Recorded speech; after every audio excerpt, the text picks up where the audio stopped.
listening, Andrew Tate? You are weird. I'm gonna find you and peg you, Andrew Tate. You suck. I hate that guy. He's a Disgusting. It's a disgusting mentality. No. Andrew Tate's a weird man. He's a guy that probably has mommy issues. Is Andrew Tate here? I think that he is everything wrong and hateful with the world right now. Obviously that mindset is very problematic and wrong in every which way. Hello and welcome to another day in paradise, and welcome to another edition of the Unapologetic Negrovian. In today's video, 2022 will go down as the year that we lost our leader, our regal leader, our royal head of everybody's household dedication, person who served their subjects with pure diligence, respect and regal grace.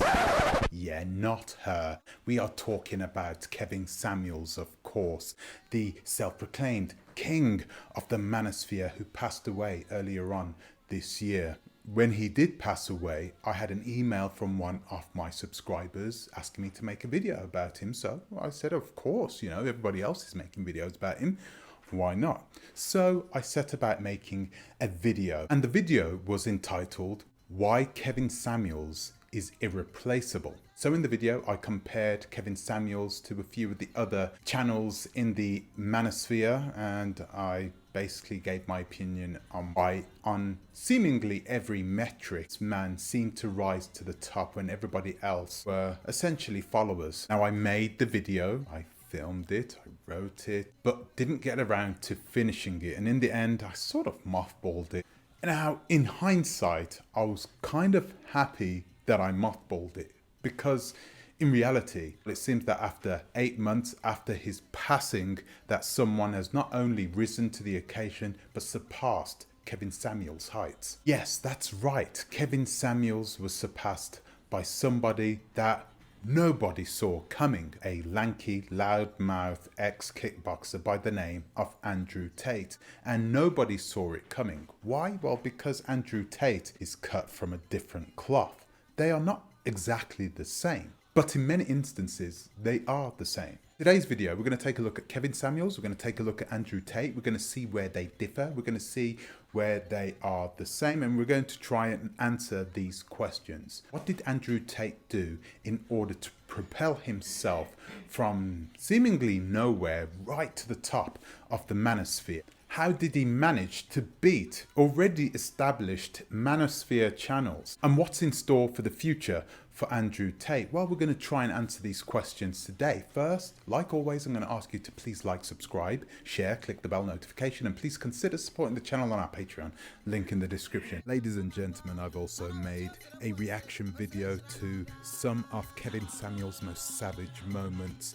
I have posted the video on a brand new family vlogging channel, I. So go over there.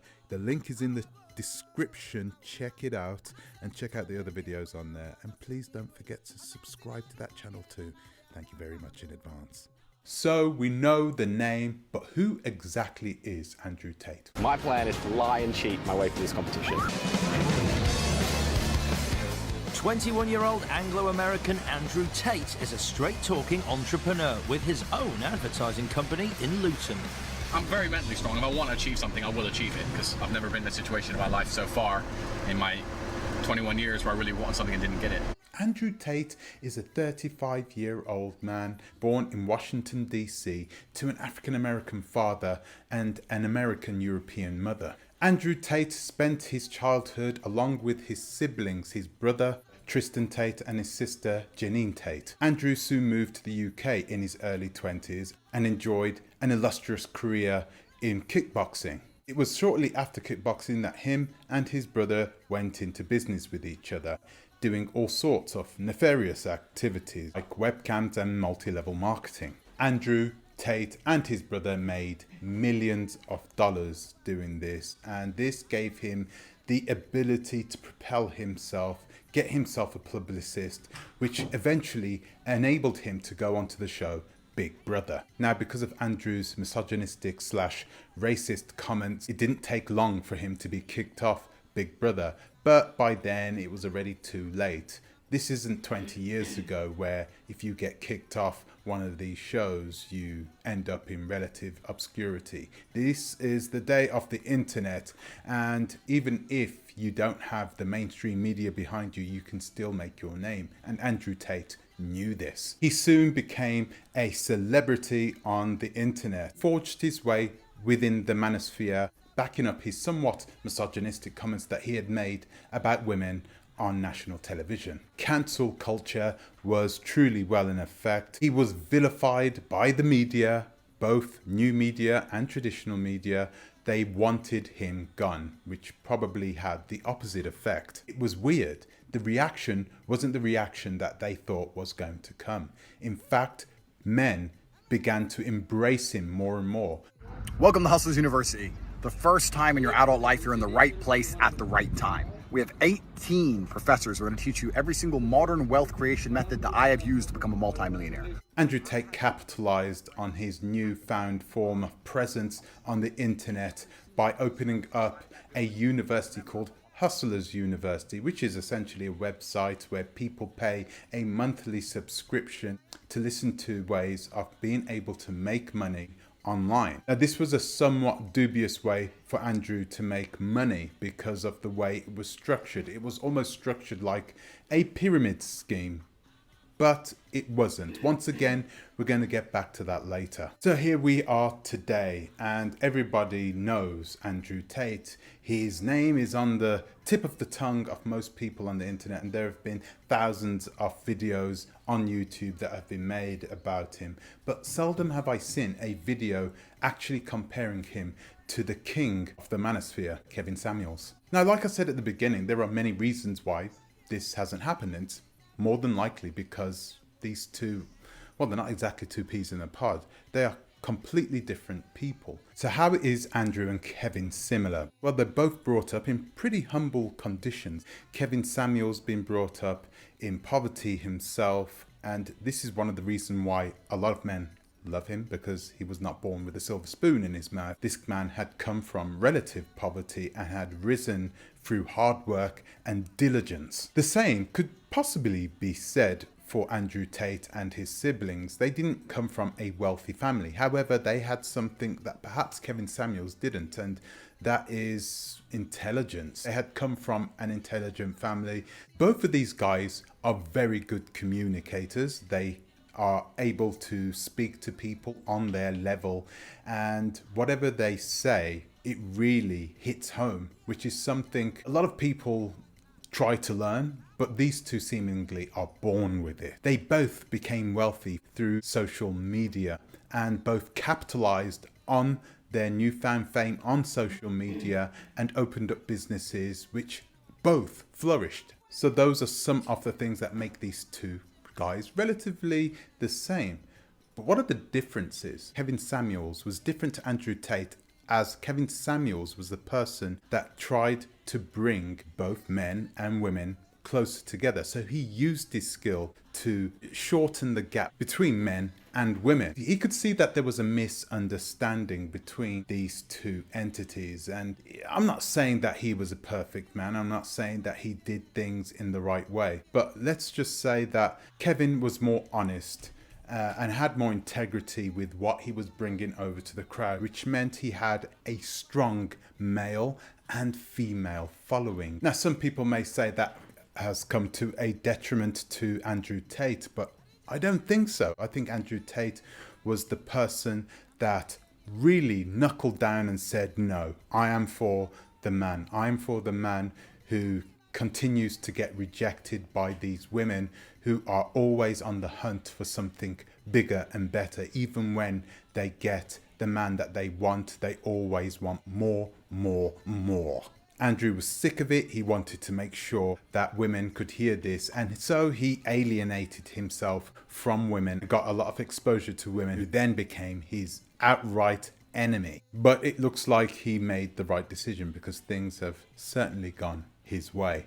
Capitalization. I think both of these two men capitalized on their newfound fame pretty well, but I think Andrew Tate had the edge. He did things differently. Some people may say that he sort of lost his moral bearings because he really didn't care about the mainstream media, and for this reason he just went all in when it came to starting up a business that may have been on the fringes of a pyramid scheme. But it wasn't a pyramid scheme. And I didn't see any push to sign up to refer people to HU when I signed up. The affiliate angle, it's a pyramid scheme angle, seems very overblown and inaccurate. If, and it's a big if, all of the customers are joining just to refer people to join, then you have a valid claim that it's a pyramid scheme. But from what I've seen, people are signing up for courses and education. If they're joining just to create a TikTok of Andrew Tate clips and make money from affiliate marketing, well, that's where it begins to cross the line into a pyramid scheme. There are certain definitions that define what a pyramid scheme actually is. And what Andrew Tate was doing was not trying to get people to join in order to get another person to be paid out. No, the whole point was you get another person to join in, and that person will then earn a certain amount of money because of the other person that has come in. This is slightly different, and a lot of people have said, well, it's still a pyramid scheme. Well, it actually is not a pyramid scheme, and this is the reason why Andrew Tate is currently under investigation, but he hasn't been arrested yet, and it's unlikely that he will ever be arrested for a pyramid scheme. He is under investigation for other things, such as trafficking. He's a dodgy man, okay? No two words about it. Let's be honest with ourselves. Would you allow your daughter to go out with an Andrew Tate? Probably not. Would you allow your daughter to go out with a Kevin Samuels? A lot of people would say probably yes. And that's the difference. That's the biggest difference between Andrew Tate and Kevin Samuels. Andrew Tate and Kevin Samuels seem to have the same enemies, which is really strange. I just find it strange that you get a bunch of women who just don't want to empower men at all. They want to empower women, and I don't think there's anything wrong with empowering women. I think it becomes wrong when you start to do it at the detriment of men, when you start trying to put men down in order to make other women feel better. So those are the things that make these guys different, even though these guys have the same enemies and they are essentially doing the same thing. The way they go at it is so fundamentally different, it really cannot be compared. So what are the things that made Andrew Tate successful? How did he manage to get from virtually nowhere back in January to being at the head of the table of the manosphere? I think there are three things that worked for Andrew Tate. Three things that he had that no other YouTuber within the manosphere had. Number one is his race. Andrew Tate is of mixed heritage, so he has an African American father and a European mother. But we all know that with African Americans, you get a lot of African Americans who are, well, which is an ethnicity, by the way, okay? To be an African American is an ethnicity. This is the reason why Barack Obama is called an African American, even though he is of mixed heritage, okay? It's because he identifies as an African American. Andrew Tate's father identified as being an African American, but of course had substantial amounts of European DNA coursing through his veins, which is the reason why Andrew Tate looks somewhat racially ambiguous. Now, I do believe this has worked wonders with Andrew Tate. Why? Because he gets the best of both worlds. He's able to bridge the gap between Europeans and also Africans and any other race. This is the beauty of him being racially ambiguous. He can capture the hearts of someone who is ethnically Chinese. He can capture the heart of somebody who's from Brazil. He can capture the heart of someone who's Irish American, someone who's African American, or someone from South Africa. It doesn't matter where you are from. Because he is racially ambiguous, that barrier which stood before people like Kevin Samuels, even though he never really spoke about race, his target audience were African Americans, and the algorithms were boosted to target African Americans. That is both a blessing and a curse, because there is only a certain amount of African Americans. There are only a certain amount of people who have that ethnicity and only a certain amount who will